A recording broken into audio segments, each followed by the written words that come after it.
58세 변아미 씨는 새벽에 조용히 화장실 거울 앞에 섰습니다. 내 머리를 내가 스스로 밀어야 한다니. 낙담에 빠진 변 씨가 거울 앞에서 조용히 절망을 곱씹을 무렵 새벽 빛을 받고 나타난 며느리 지연이가 변 씨 곁에 서서 말했습니다. 머리 미시려고요, 어머니? 지연이 변 씨의 손에 들려있던 이발기를 빼서 들고서 말을 이었습니다. 제가 대신 밀어드릴게요. 며느리로서요. 사실 변 씨는 처음부터 며느리가 마음에 들지 않았습니다. 아니, 결혼을 해도 왜 하필이면 그렇게 가난한 집 매랑하겠다는 거니? 변 씨의 아들이 데려온 당시 여자친구 지연은 너무나도 가난한 집의 딸이었습니다. 부모 노후 준비가 제대로 되어 있는 것도 아니고. 아니, 오히려 걔네 부모님이 지연이한테 돈을 타서 쓴다며? 그런 애를 데리고 대체 어떻게 살겠다는 건데? 여자 하나 잘못 만났다가 평생 남의 집 종로를 타고 싶니? 변 씨는 아들의 앞날을 걱정해서 이런저런 말을 쏟아냈지만 아들의 심지는 굳건했습니다. 엄마가 그런 말씀하시는 거 이해 못하는 바는 아니에요. 저도 한때는 고민했으니까요. 하지만요, 엄마. 지연이를 한번 만나보세요. 내가 굳이 걔를 못하러 만나니? 어차피 난 결혼 허락 안 할 거라니까. 그러지 마시고요. 그냥 눈 딱 감고 한 번만 만나봐 주세요, 네? 아, 글쎄. 만나기 싫다니까. 변 씨는 만나고 싶지 않다는 말을 수차례 했지만 어째서인지 평소 고집세지 않던 아들은 유달리 뜻을 꺾지 않았습니다. 그러다 보니 평소 유순하던 아들이 도대체 누구길래 이렇게 뜻을 굽히지 않는 걸까 궁금하기도 했습니다. 결국 아들의 주선으로 마침내 지연이를 대면하기로 했고 대면하러 가는 길에 변 씨는 계속 어떻게 말할지 곱씹었습니다. 절대 안 된다고 해야지. 여기가 어딘 줄 알고 끼어드냐고. 우리 아들은 너한테 주려고 키운 게 아니라고 할 거야. 하지만 변 씨가 그토록 미리 준비한 말을 사용할 기회는 없었습니다. 그도 그럴 것이 지연이가 변 씨를 대면하자마자 주도권을 잡아버렸거든요. 안녕하세요. 처음 뵙겠습니다. 그래요. 어머님, 내가 왜 그쪽 어머님인지 모르겠는데요? 맞는 말씀이세요. 하지만 이게 처음이자 마지막으로 드리는 인사인 것 같아서요. 응? 그게 무슨 말이에요? 저 오빠랑 헤어지려고요. 헤어진다고? 갑자기? 눈을 끔뻑이는 변 씨에게 지연이는 눈물을 글썽이며 말을 이었습니다. 오빠가 애써 저한테 숨기려고 했지만 분위기를 느꼈어요. 제가 오빠랑 결혼하는 거 마음에 들지 않으시죠? 저도 이해해요. 제가 조건이 좋지 않은 건 사실이니까요. 아니, 그게 아니라. 그래서 지금 어머님께 말씀드리고 저도 이제 오빠랑 연락 끊으려고요. 지연이가 잠시 말을 멈추더니 진짜 떠나려는 듯 짐까지 챙겨들었습니다. 그러고는 자기 가방에서 무언가를 주섬주섬 꺼내들더군요. 그건 변 씨를 위한 선물이었습니다. 이건 약과잖아요. 갑자기 이걸 왜 나한테?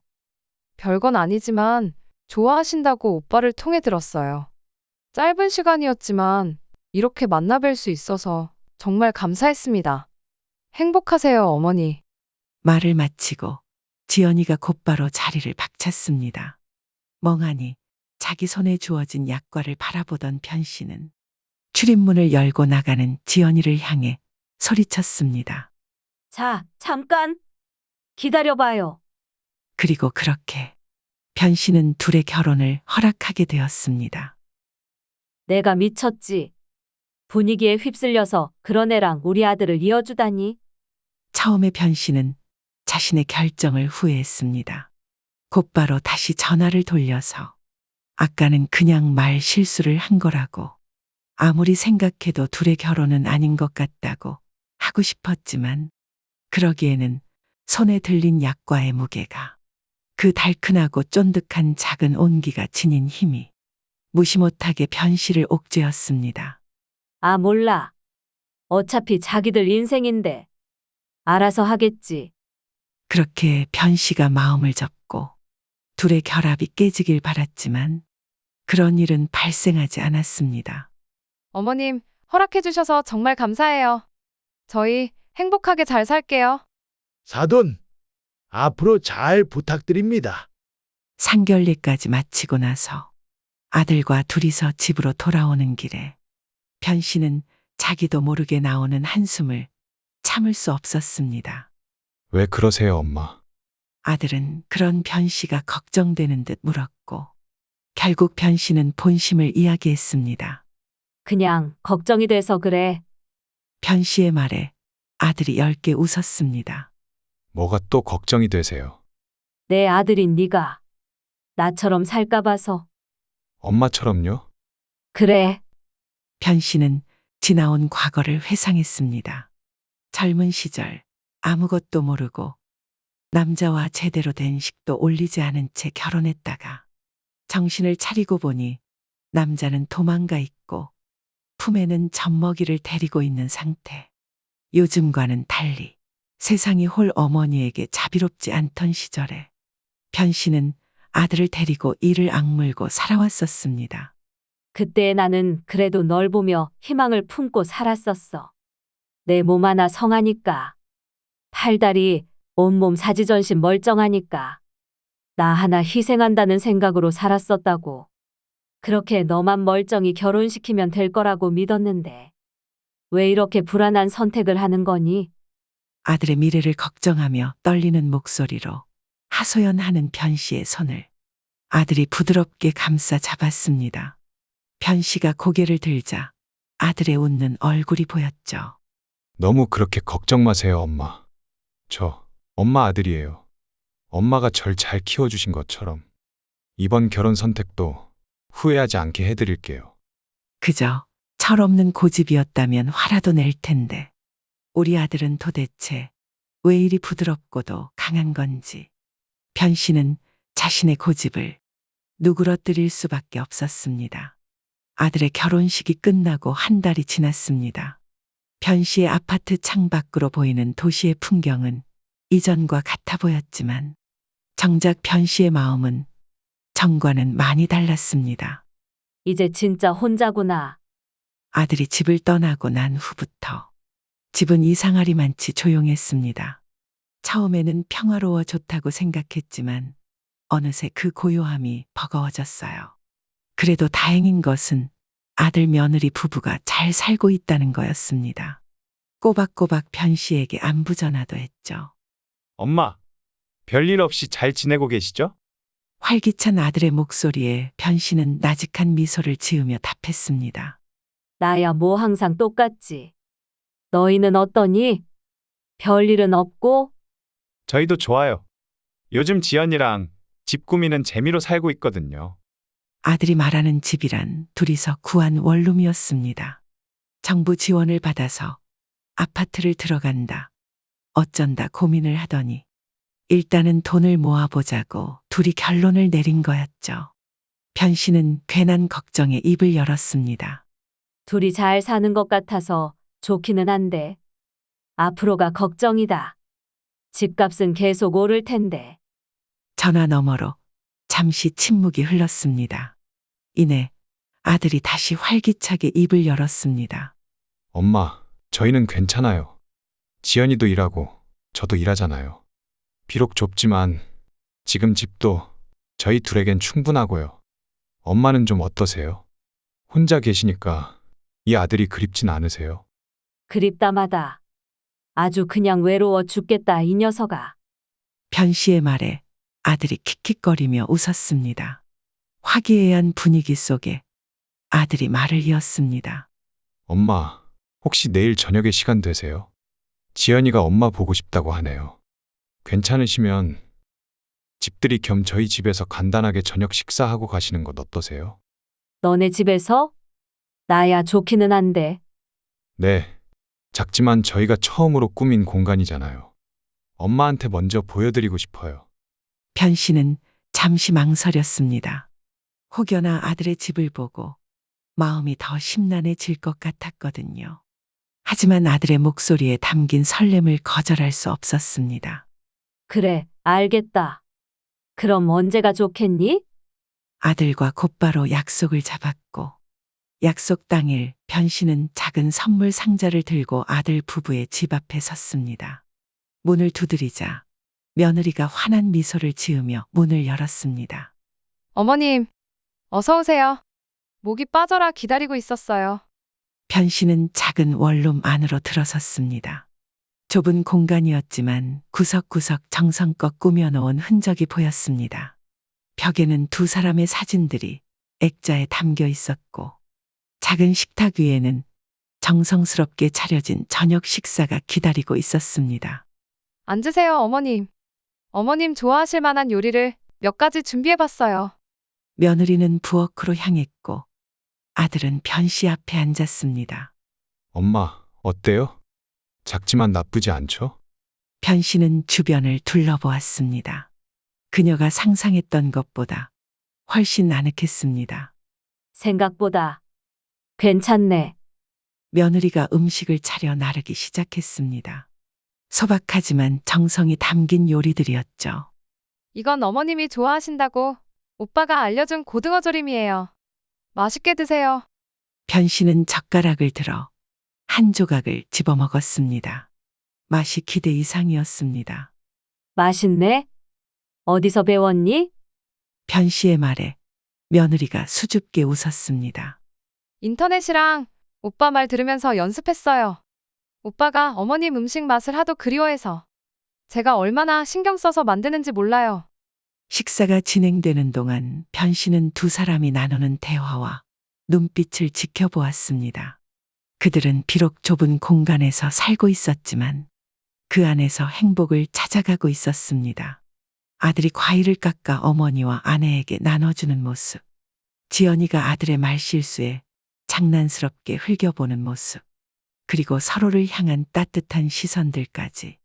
내가 괜한 걱정을 하고 있었던 건가? 둘은 이렇게 행복하게 살고 있는데 말이야. 문득 변씨는 자신의 젊은 시절을 떠올렸습니다. 그녀에게는 이런 순간이 없었습니다. 아이를 품에 안고 홀로 살아야 했던 날들, 그 누구의 도움도 없이 오직 아들을 위해 살아왔던 나날들이 스쳐 지나갔죠. 어쩌면 변씨가 그토록 아들의 결혼을 불안해했던 것은 며느리 때문이 아니라 자신의 트라우마 때문이라는 생각이 들었죠. 어머님, 괜찮으세요? 며느리의 목소리에 변씨는 정신을 차렸습니다. 자신도 모르게 흐려졌던 정신을 얼른 붙잡았죠. 아, 괜찮아. 그냥 잠깐 옛날 생각이 나서 그래. 식사 후 며느리는 설거지를 하러 갔고 아들은 변씨와 함께 작은 소파에 앉았습니다. 엄마, 직접 와서 보시니까 어떠세요? 나쁘지 않죠? 변씨는 천천히 고개를 끄덕였습니다. 그래, 생각보다 괜찮아 보이네. 너희 둘 다 행복해 보여. 네, 정말 행복해요, 엄마. 물질적으로는 부족할지 몰라도 마음은 풍요롭거든요. 변씨는 아들의 말에 쓴웃음을 지었습니다. 그런 변씨의 손을 아들이 부드럽게 잡았습니다. 엄마, 제가 요즘 무슨 생각이 드는 줄 아세요? 무슨 생각? 얼마 전에 지연이랑 나란히 누워서 아이를 갖는 계획을 이야기해 봤었는데 생각보다 훨씬 막막하더라고요. 준비할 것도 너무 많고요. 그런데 그러다가 아들이 잠시 말을 멈추더니 며느리를 힐끗 보며 말했습니다. 지연이가 갑자기 울더라고요. 엄마가 오빠 키우시느라 얼마나 힘드셨을지 상상이 안 된다고요. 그간은 그냥 막연했었는데 이제는 조금 알 것 같아요, 엄마. 그래서 더 감사해요.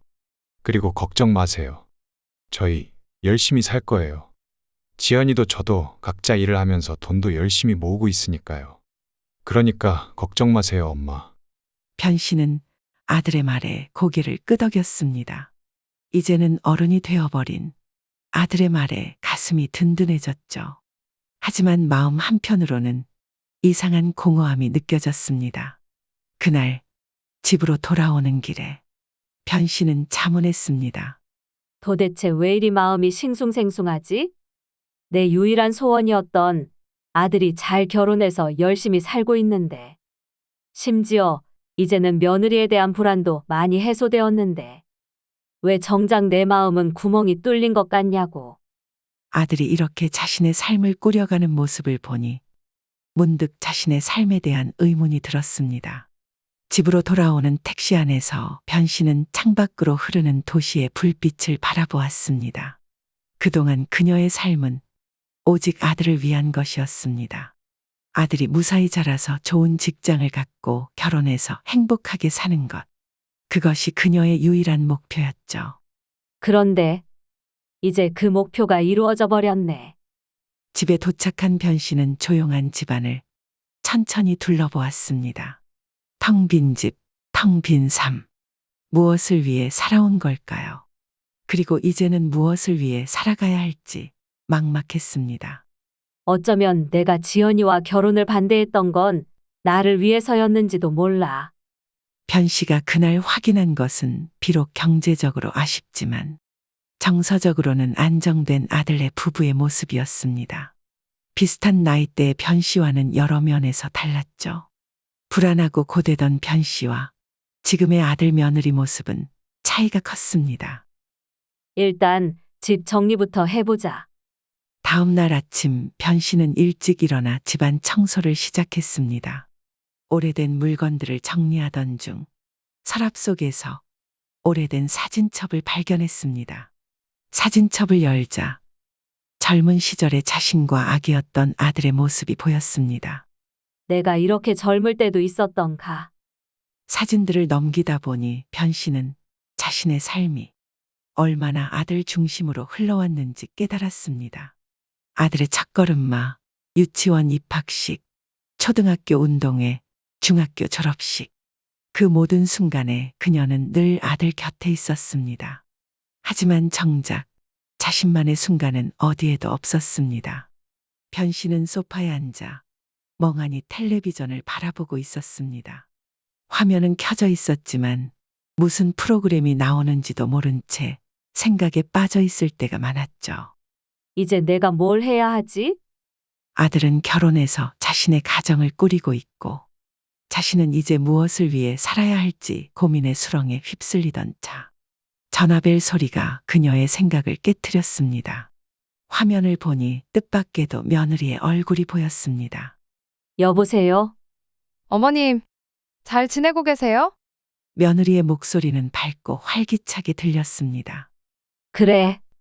난 뭐 항상 똑같지. 너네는 어떠니? 저희는 잘 지내요. 오빠는 오늘 야근이라 저 혼자 있어요. 전화 너머로 잠시 침묵이 흘렀습니다. 변 씨는 며느리가 왜 전화를 했는지 궁금했습니다. 그런데 갑자기 전화를 다 했네. 며느리가 웃음을 터뜨렸습니다. 그게 사실은요. 어머님께 여쭤보고 싶은 게 있어서요. 뭔데? 제가 이번에 동네 미술 공방에서 그림 배우기로 했거든요. 수채화 수업인데 혹시 어머님도 같이 해보시지 않을래요?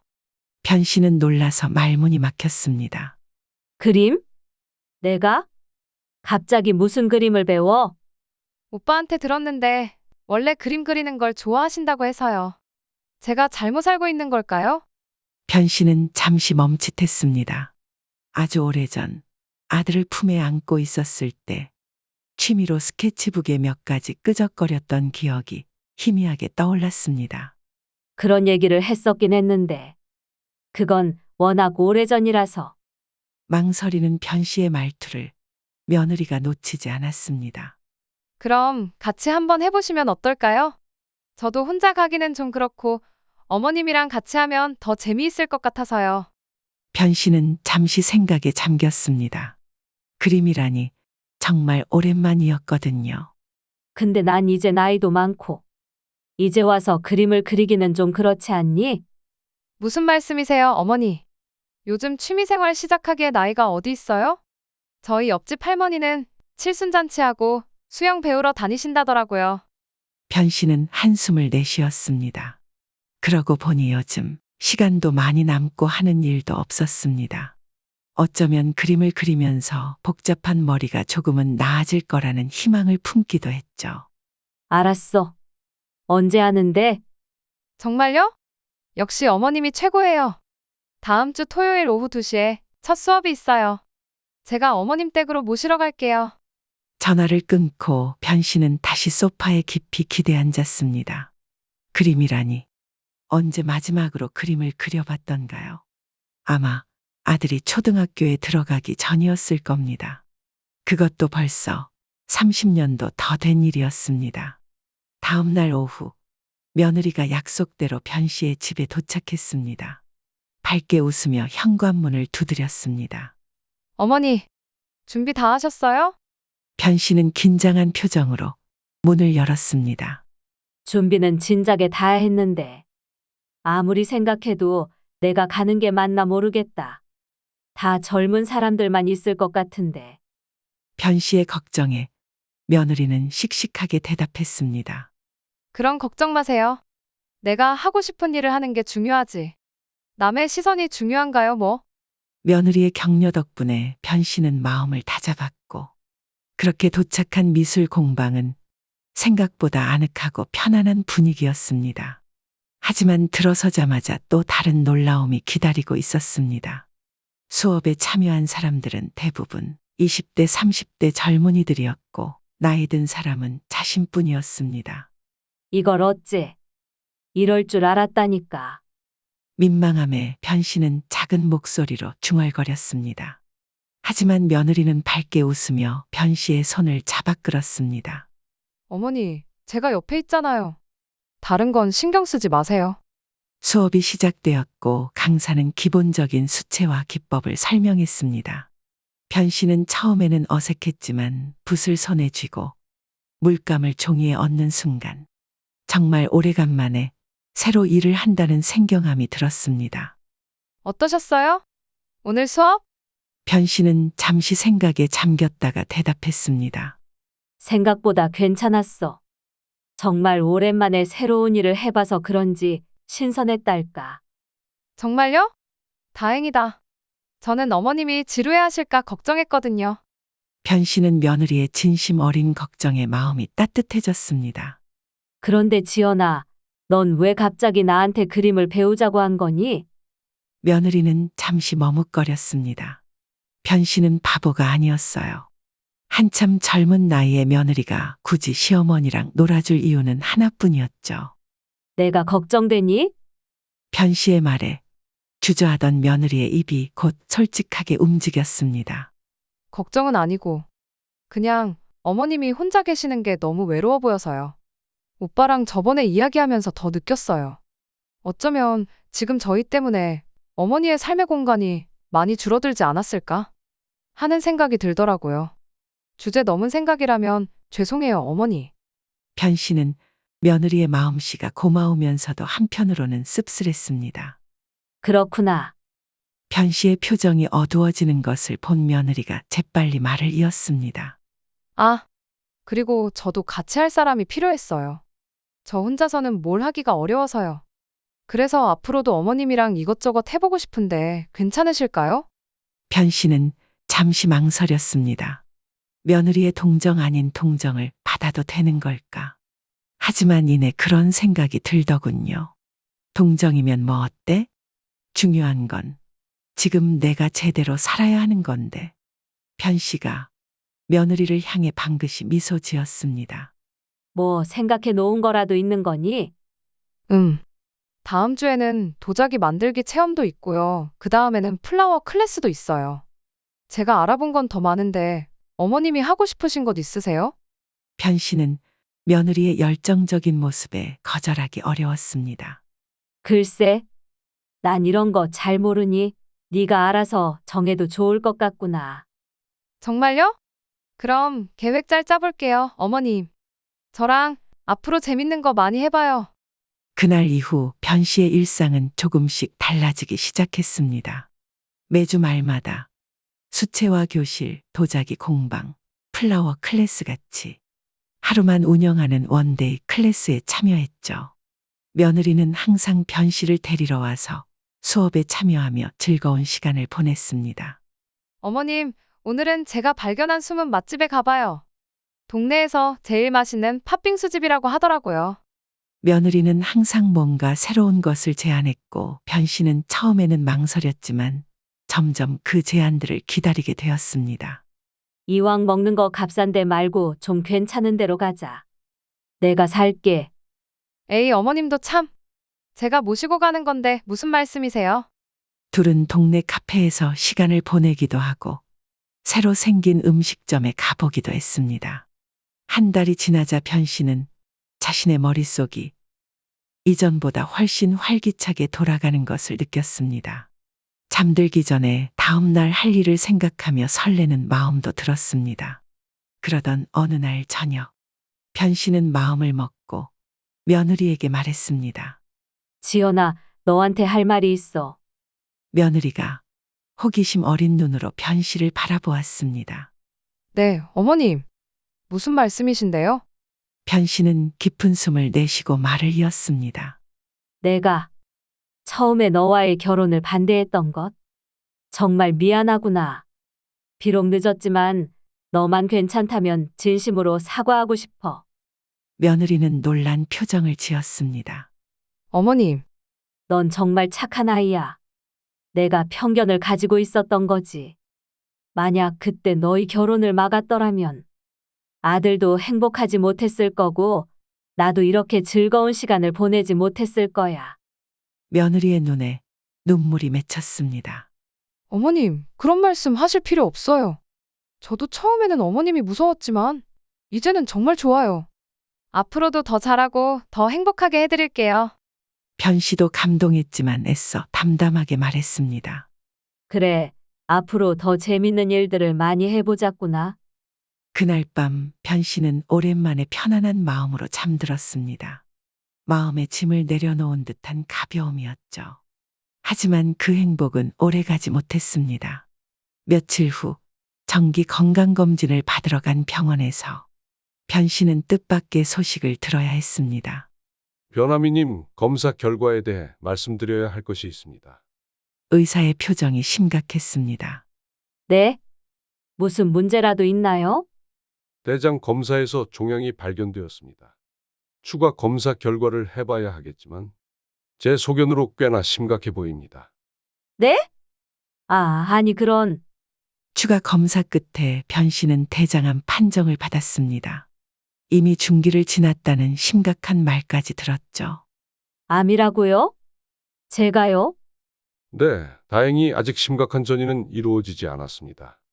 빠른 치료를 시작하면 회복 가능성이 높습니다. 빠른 시일 내에 항암 치료를 시작하는 것이 좋겠습니다. 변씨는 어떻게 집에 돌아왔는지도 모를 정도로 충격을 받은 채 집으로 돌아왔습니다. 멍한 상태로 소파에 앉아 있다가 아들에게 전화를 걸었습니다. 엄마, 무슨 일 있으세요? 목소리가 이상하신데. 변씨는 억지로 침착함을 유지하려 했지만 자꾸만 목소리가 떨렸습니다. 오늘 건강검진 결과가 나왔는데 대장암이라는구나. 전화기 너머로 들려오는 숨막히는 침묵, 그리고 아들의 놀란 목소리. 네?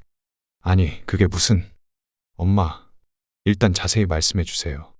저희가 이번 주말에 바로 내려갈게요. 그 주말에 아들과 며느리가 변씨의 집에 도착했습니다.